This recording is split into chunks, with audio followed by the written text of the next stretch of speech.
নমস্কার বন্ধুরা, আজ আমি এনেছি একটা সানডে স্পেশাল ডিনার, ফুলকো ফুলকো লুচি আর গরম গরম ঘুগনি। শুধু টেস্টে নয়, আজকের রান্নাতে আছে ইমোশন। ঘরের রান্না, হোটেলের ফিল। কম ঝামেলা, বড় মজা। বানাতে ইজি আর টেস্টি একটা ডিনার। প্রথমে আমি মটর কড়াইটাকে আগের দিন রাতে 8 ঘন্টা ভিজিয়ে রেখেছি। তারপর কুকারে এগুলো ঢেলে 4 পিস আলু কেটে দিয়েছি। 2 বাটি জল দিয়ে ঢাকা বন্ধ করে দিলাম। 4টে সিটি বেজে গেলে গ্যাস বন্ধ করে রেখে দিলাম। ঠান্ডা হলে দেখবেন সেদ্ধ হয়ে গেছে মটরটা।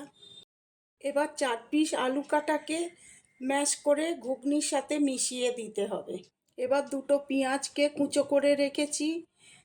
তারপর 1 টুকরো আদা, 4 কোয়া রসুন কুড়ে নিতে হবে।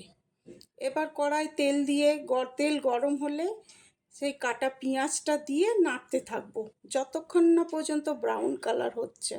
ব্রাউন কালার হয়ে গেলে টমেটো সস দেব 1 চামচ, দিয়ে 1 চামচ লঙ্কা গুঁড়ো, 1 চামচ হলুদ গুঁড়ো, 1 চামচ ধনে জিরে গুঁড়ো দিয়ে ভালো করে মিক্সড করে নেব।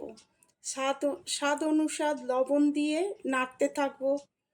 মিক্সড হয়ে গেলে এবার ঘুগনির মধ্যে এগুলো ঢেলে দেব মশলাটা। একটু নাড়াচাড়া করে কুকারটা বন্ধ করে দেব। এতে এবার দেখব 2টো সিটি বাজা পর্যন্ত অপেক্ষা করব। চলুন এবার আমরা লুচি বানাবো। ফুলকো ফুলকো লুচি দিয়ে গরম গরম ঘুগনি খেতে দারুণ লাগে।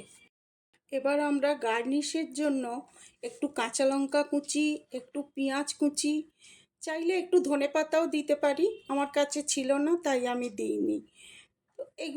এগুলো ভালো করে কুচি করে রাখবো। রেখে বাটিতে ঘুগনিটা ঢেলে এবার এই পেঁয়াজ কুচি, কাঁচা লঙ্কা কুচি, একটু চাট মশলা দিয়ে এটাকে এবার রেডি করে নেব। এবার আমার গরম গরম ঘুগনি রেডি।